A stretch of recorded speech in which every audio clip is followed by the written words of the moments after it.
Welcome to my channel toppers fair. My name is PK Dwivedi और आज मैं start करने जा रहा हूँ कॉनिक सेक्शन पार्ट 2। और इसमें जो भी मैं डिस्कस करूँगा उसका नोट्स हमारे टेलीग्राम चैनल ATC_मैथ्स पे आपको मिल जाएगा। कुछ भी नोट्स लिखने का ज़रूरत नहीं है। सर्कल जो है ATC exam point of view से काफ़ी इंपॉर्टेंट है, कई बार क्वेश्चन आए हैं इससे। तो मैं जो भी क्वेश्चन आए हुए हैं उसको मैंने कंप्लीट पूरी तरीके से सॉल्व किया इस लेक्चर के अंदर, और साथ में उसके अलावा जो हमने गेस किया है जहाँ से क्वेश्चंस आ सकते हैं उसको भी मैंने इसमें कवर किया है। तो चलिए स्टार्ट करते हैं सर्कल कुछ बेसिक्स के साथ, क्योंकि ये बेसिक्स काफ़ी ज़रूरी है और आपको पता भी होगा। जस्ट रिकैप कर दे रहा हूँ कि अगर इस सर्कल का सेंटर है और एक मान लो ये कोई लाइन है या ये भी एक कॉर्ड है। कॉर्ड क्या होता है? किसी भी कर्व के किसी भी दो पॉइंट को ज्वाइन करने वाला लाइन उसका कॉर्ड कहलाता है। तो ये भी यहाँ पे कॉर्ड है। मैंने क्या किया, सेंटर से इसके ऊपर परपेंडिकुलर ड्रॉप किया। तो सेंटर से अगर किसी भी सर्कल के कॉर्ड के ऊपर परपेंडिकुलर ड्रॉप करते हैं तो उसको बाइसेक्ट करता है, टू इक्वल पार्ट्स में डिवाइड करता है। और साथ में काफी इंपॉर्टेंट है, कभी भी किसी भी सर्कल के क्वेश्चन में आपको कॉर्ड दिख जाए तो आप उस पर सेंटर से परपेंडिकुलर ड्रॉप कर देना। 99% चांसेस है ये क्वेश्चन सॉल्व हो जाएगा। ओके। सेकेंड बात, कोऑर्डिनेट का मतलब समझा रहे हैं। अगर इस पॉइंट का कोऑर्डिनेट अल्फा कॉमा बीटा है, इसका क्या मतलब है? इसका अगर ये ओरिजिन है अल्फा, एक्स कोऑर्डिनेट इस पॉइंट का अल्फा है और y coordinate beta. X coordinate मतलब हॉरिजॉन्टल मूवमेंट। यहाँ सर्कल के यहाँ ओरिजिन से हॉरिजॉन्टल आपको अल्फा चलना है और वर्टिकली आपको बीटा चलना है। X coordinate alpha, y coordinate beta, मतलब ओरिजिन से हॉरिजॉन्टली आपको अल्फा चलो, वर्टिकली बीटा चलो तो उस पॉइंट पे पहुंच जाओगे। किसी पॉइंट का कोऑर्डिनेट अल्फा कोमा बीटा है, मतलब ओरिजिन से आपको हॉरिजॉन्टली अल्फा चलना है, वर्टिकली बीटा चलना है ना। ए डिस्टेंस अल्फा, ए डिस्टेंस बीटा होता है। साथ में अगर ए अल्फा और ए बीटा है तो ए भी अल्फा और ए भी बीटा होगा, क्योंकि यहाँ पे एक रेक्टेंगल बन रहा है और रेक्टेंगल में अपोजिट साइड्स का लेंथ इक्वल होता है। तो इसको ध्यान में रखेंगे। अब देखो बहुत टाइम सर्कल में क्वेश्चन आते हैं कि सर्कल जो है वो एक्स एक्सिस को टच कर रहा है। एक और छोटा सा बेसिक, जो लाइन किसी भी कर्व को एक पॉइंट पे टच करता है उसको हम लोग बोलते हैं उस कर्व का टेंजेंट। यहाँ पर एक्स एक्सिस इस सर्कल को इस पॉइंट पे टच कर रहा है तो ये इसका टेंजेंट हो गया। और इन सर्कल अगर ये सेंटर है तो अब सेंटर से अगर जिस पॉइंट पे सर्कल को टेंजेंट टच कर रहा है उससे अगर ज्वाइन करोगे तो ऑलवेज 90 डिग्री एंगल बनाता है। क्या बोला मैंने? अगर सर्कल कोई लाइन सर्कल के ऊपर टेंजेंट है और उस जिस पॉइंट पे वो सर्कल को टच करता है, अगर उस पॉइंट को आप सेंटर से ज्वाइन कर दोगे तो टेंजेंट और इस रेडियस के बीच में एंगल जो बनता है वो 90 डिग्री बनता है। ओके, तो आगे हम इसको कनेक्ट करते हैं। और भी मान लो ये सर्कल है और इसका रेडियस r बता दिया, इससे और क्या इंफॉर्मेशन हम ले सकते हैं? अच्छा, इसका रेडियस r है, मतलब ये वाला डिस्टेंस r है। तो ओरिजिन से हॉरिजॉन्टली चलेंगे तो इसका x कोऑर्डिनेट आएगा, वर्टिकली चलेंगे तो y कोऑर्डिनेट आएगा। मतलब हमें अगर उसका रेडियस दिया है तो उसके सेंटर का y कोऑर्डिनेट भी r ही होगा। x कोऑर्डिनेट को मैंने ब्लैंक छोड़ा, उसके लिए और एक्स्ट्रा इंफॉर्मेशन आपके पास होगा। उसी तरीके से मान लो हमें बोल दिया कि सर्कल जो है y एक्सिस को टच कर रहा है, तो ऐसा डायग्राम बनेगा जहां पर y एक्सिस को इसको टच कर रहा है, उसको सेंटर से ज्वाइन किया, ये 90 डिग्री एंगल बनाएगा। सेम उसी प्रॉपर्टी से अब क्या करना है, तो ए वाला रेडियस है और तो ए डिस्टेंस r होगा, और आप उस हिसाब से देखोगे। और यहाँ ओरिजिन से हॉरिजॉन्टली चलेंगे तो x कोऑर्डिनेट, वर्टिकली चलेंगे तो y कोऑर्डिनेट। तो ए डिस्टेंस इक्वल है, तो मतलब इसका x कोऑर्डिनेट जो होगा वो r के इक्वल होगा। जब भी कोई सर्कल y एक्सिस को टच करता है तो उसका x कोऑर्डिनेट, सेंटर का x कोऑर्डिनेट और रेडियस इक्वल होता है। इसको ज्यादा लर्न करने की जरूरत नहीं है, बस ध्यान में रखो। और जब भी कोऑर्डिनेट ज्योमेट्री का कोई भी क्वेश्चन करते हैं तो डायग्राम जरूर बनाइए, ठीक है? फिर ये सारा चीज ऑटोमेटिकली आपको क्लियर हो जाएगा। ओके, एक और बेसिक्स डिस्कस कर लेते हैं जो कि एक्चुअली सर्कल में काफी यूजफुल है। और एक्चुअली स्ट्रेट लाइन से है, लेकिन सर्कल की इक्वेशन को पता करने में ये हमें पता होना चाहिए। तो चलिए इसको देख लेते हैं। Perpendicular distance of a point from a line, ठीक है? एक पॉइंट है अल्फा कोमा बीटा, कोई पॉइंट आपको दे दिया और एक लाइन दे दिया, x plus b y plus equal to 0। बोला इस पॉइंट से इस लाइन के ऊपर परपेंडिकुलर डिस्टेंस पता करो। तो क्या करना है, यहां से परपेंडिकुलर ड्रॉप कर दी, यही लेंथ हमें चाहिए। तो आपको करना क्या है, इस पॉइंट को इस लाइन में लोड कर दो, इस पॉइंट को इस लाइन में लोड कर दो। लोड करने का क्या मतलब है, ये पॉइंट का x कोऑर्डिनेट अल्फा है, y कोऑर्डिनेट बीटा है। मतलब इस पॉइंट का जो x कोऑर्डिनेट अल्फा है, आप क्या करो, उस लाइन में जहां x लिखा हुआ है वहां अल्फा लिख दो, और इस पॉइंट का y कोऑर्डिनेट बीटा है इस लाइन में जहां भी y लिखा हुआ है वहां बीटा रख दो। पहला पॉइंट क्या है, आप उस पॉइंट को उस लाइन में लोड करो। मैं लोड करता हूं, x के जगह अल्फा और y की जगह बीटा प्लस सी। और आपको डिवाइड करना है किससे, आपको डिवाइड करना है किससे, जो x का कोफिशिएंट है यहाँ पे क्या है a,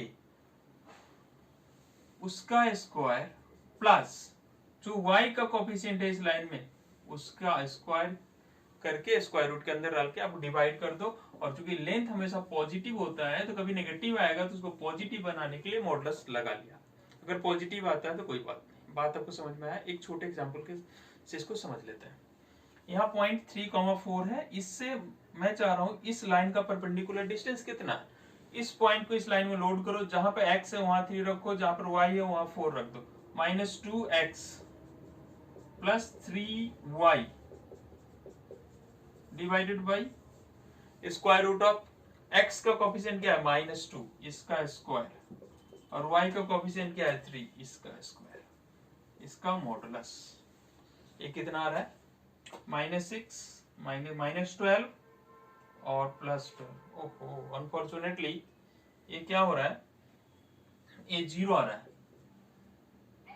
ये 0 आ रहा है। 0 डिवाइडेड बाई √13, ये तो 0 हो गया।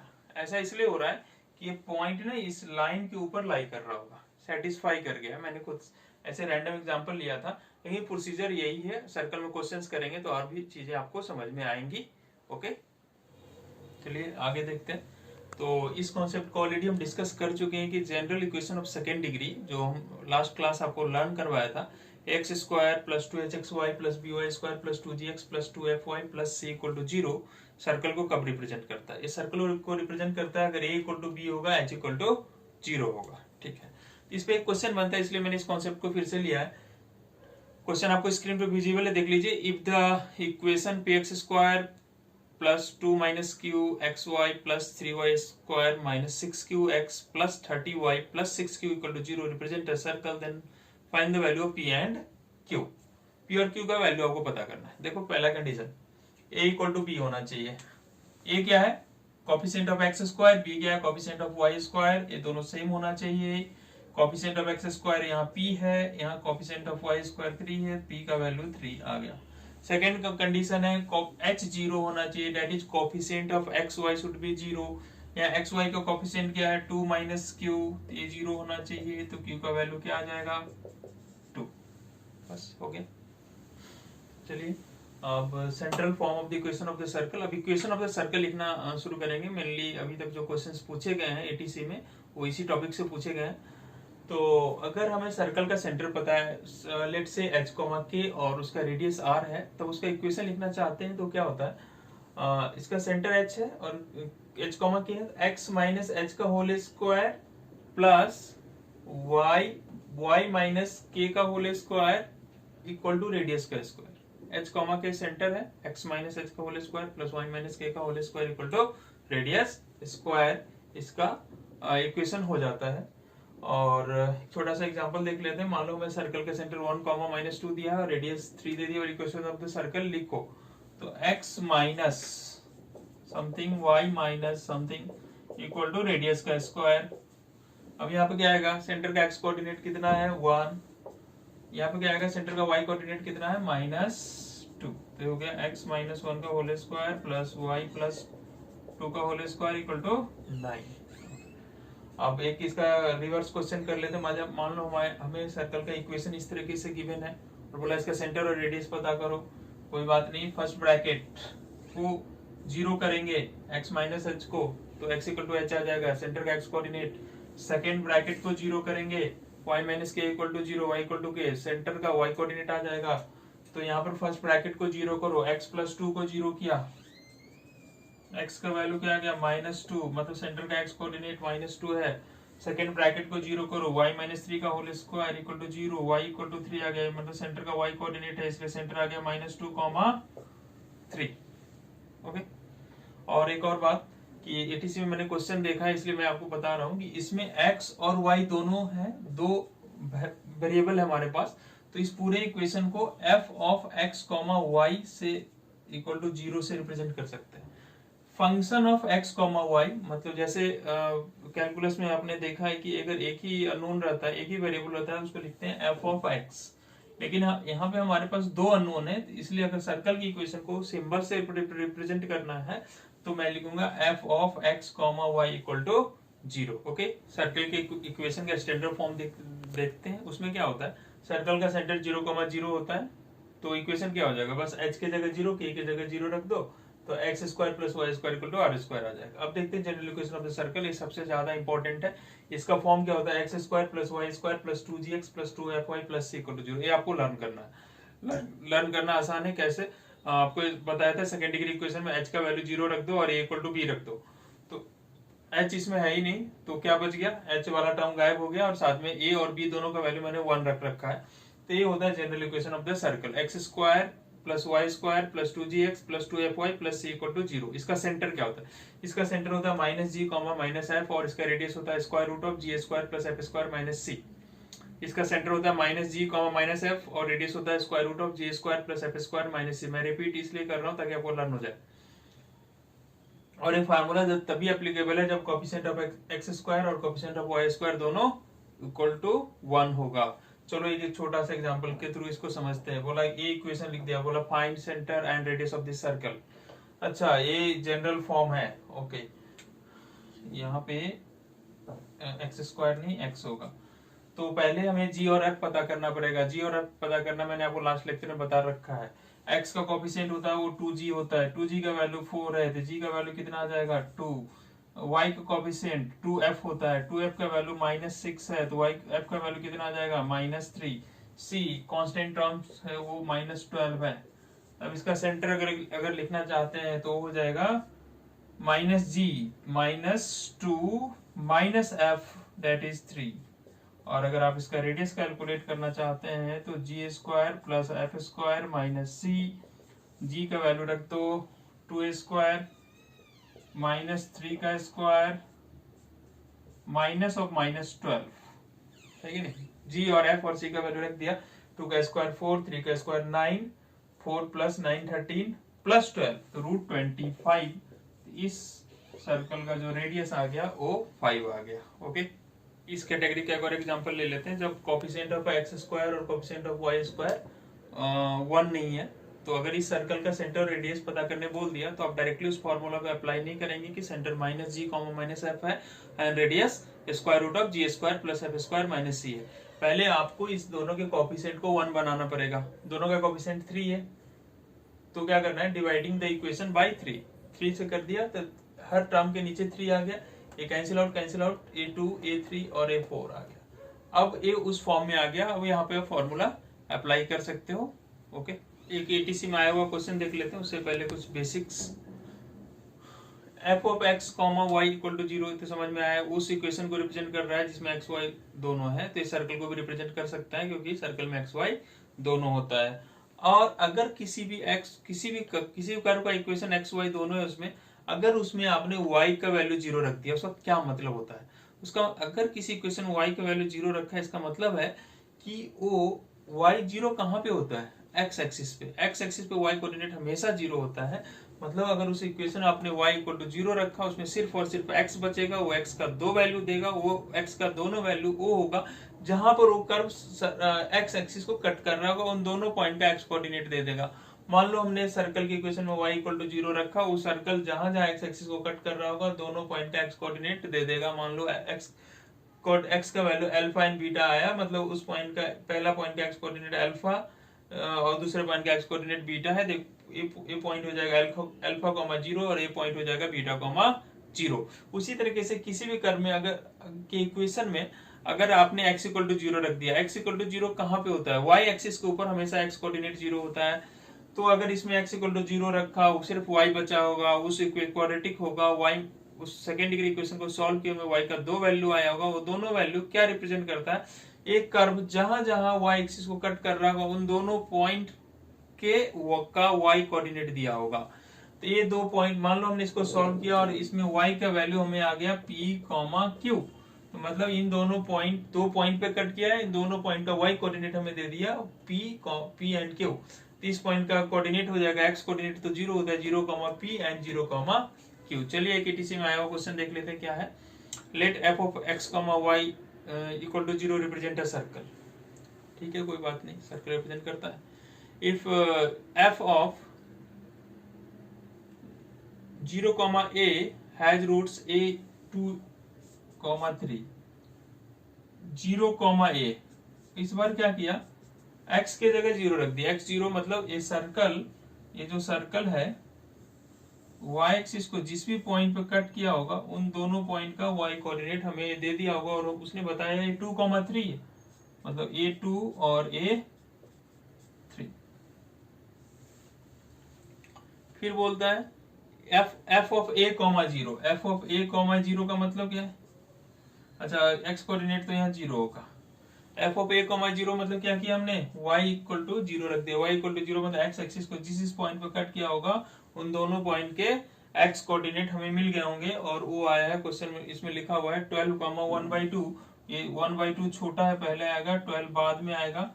ये 12 कॉमा 0 और 1/2 कॉमा 0। हम मुझसे इस सर्कल का सेंटर पूछ रहा है, कैसे निकालेंगे, ये है सेंटर। अब आपको मैंने बेसिक बताया था, जब भी सर्कल में कॉर्ड दिख जाए सेंटर से परपेंडिकुलर जरूर ड्रॉप करो। मैंने बोला था 99% क्वेश्चन सॉल्व होता है, यहाँ होगा। हमने यहाँ पे यहाँ से परपेंडिकुलर ड्रॉप कर दिया और यहाँ से भी परपेंडिकुलर ड्रॉप कर दिया। ये कॉर्ड को क्या करता है, सेंटर से परपेंडिकुलर कॉर्ड को क्या करता है, बाइसेक्ट करता है। तो अगर क्या इस पॉइंट का कोऑर्डिनेट, ये क्या हो गया, ए पॉइंट इन दोनों का मिड पॉइंट हो गया, और ए पॉइंट भी इन दोनों का मिड पॉइंट हो गया। मिड पॉइंट का फॉर्मूला आपको पता है ना, अगर मान लो कोई एक पॉइंट है x1 कॉमा y1 और दूसरा पॉइंट है x2 कॉमा y2, इन दोनों का मिड पॉइंट कैसे कैलकुलेट करते हैं, x1 plus x2 by 2 and y1 plus y2 by 2। उसी फॉर्मूले से इसका मिड पॉइंट कैलकुलेट करते हैं। तो ये 12 है, 12 plus 1/2 by 2 and 0 plus 0 by 2, इसमें कुछ होगा नहीं। तो ये कितना आ रहा है 25/4 कॉमा 0, और इस पॉइंट का कोऑर्डिनेट निकालते हैं। इन दोनों का mid point 3 plus 0 and 3 plus 2 by 5, 5/2, mid point निकाल लिया। सेंटर का कोऑर्डिनेट होगा। कोऑर्डिनेट का मतलब आपको बेसिक में समझाया था। कोऑर्डिनेट का मतलब क्या होता है, ओरिजिन है, यहाँ से यहाँ जाने से हॉरिजॉन्टल मूवमेंट होगा, ये इस पॉइंट का कोऑर्डिनेट होगा।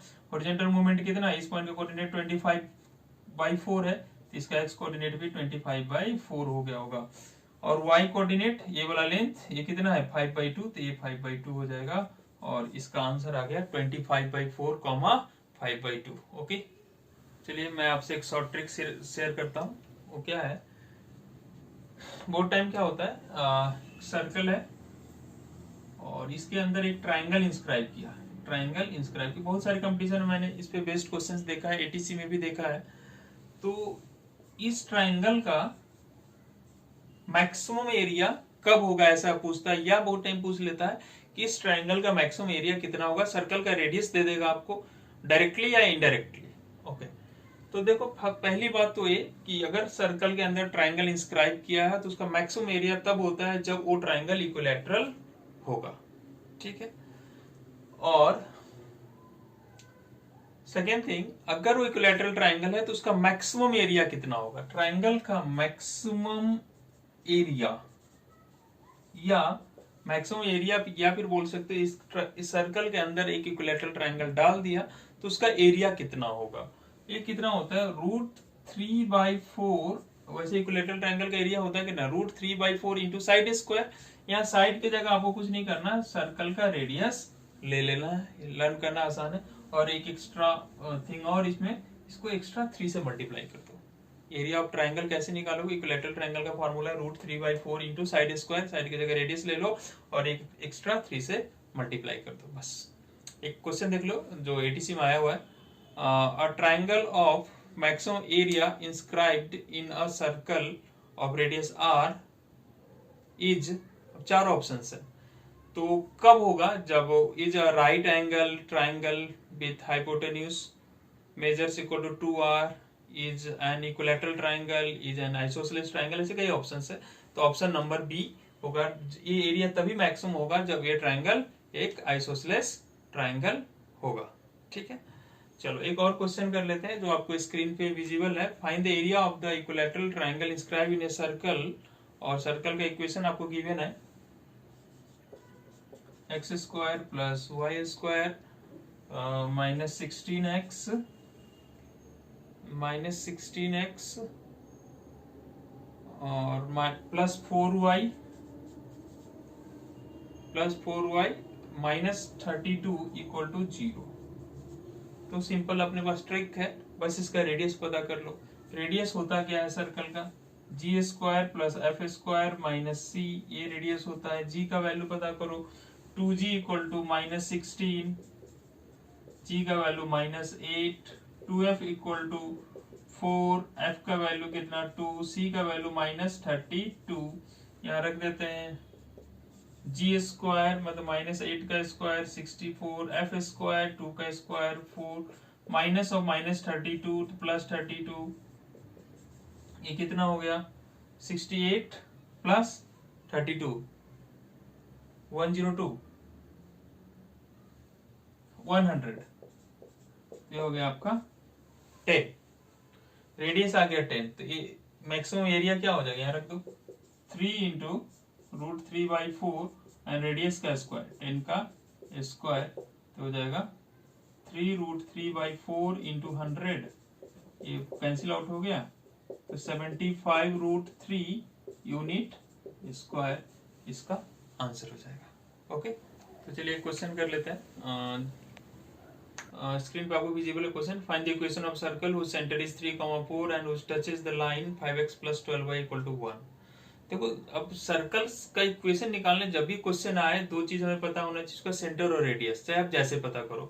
अगर उसका सेंटर पता है से h, k and radius is r, then equation is this. Central form of the circle हम लोग पढ़ चुके हैं। तो चलिए इस क्वेश्चन, हमेशा कोऑर्डिनेट ज्योमेट्री का क्वेश्चन डायग्राम बना के करना है। तो इस सर्कल का सेंटर हमें दिया है 3,4 और बोला है कि इस लाइन को टच करता है। टच मतलब वो उसका टेंजेंट है, और आपको पहले पता रखा है कि रेडियस और टेंजेंट को मिलाओगे तो यहाँ 90 डिग्री एंगल बनता है और यही इसका रेडियस हो जाएगा। ओके, तो हमें ये डिस्टेंस चाहिए OM।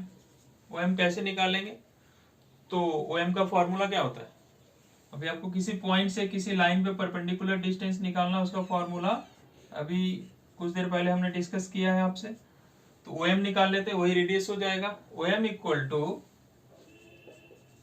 इस पॉइंट को इस लाइन में लोड कर दो, 5 into 3 plus 12 into 4 minus 1 divided by square root of 5 square plus 12 square, और मॉड ले लेंगे, अगर नेगेटिव आएगा तो पॉजिटिव बनाने के लिए।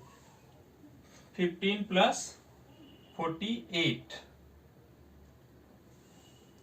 52 बाई, ये आ जाएगा रूट 13 आ जाएगा ये। ठीक है, ये मेरा गया 52/13।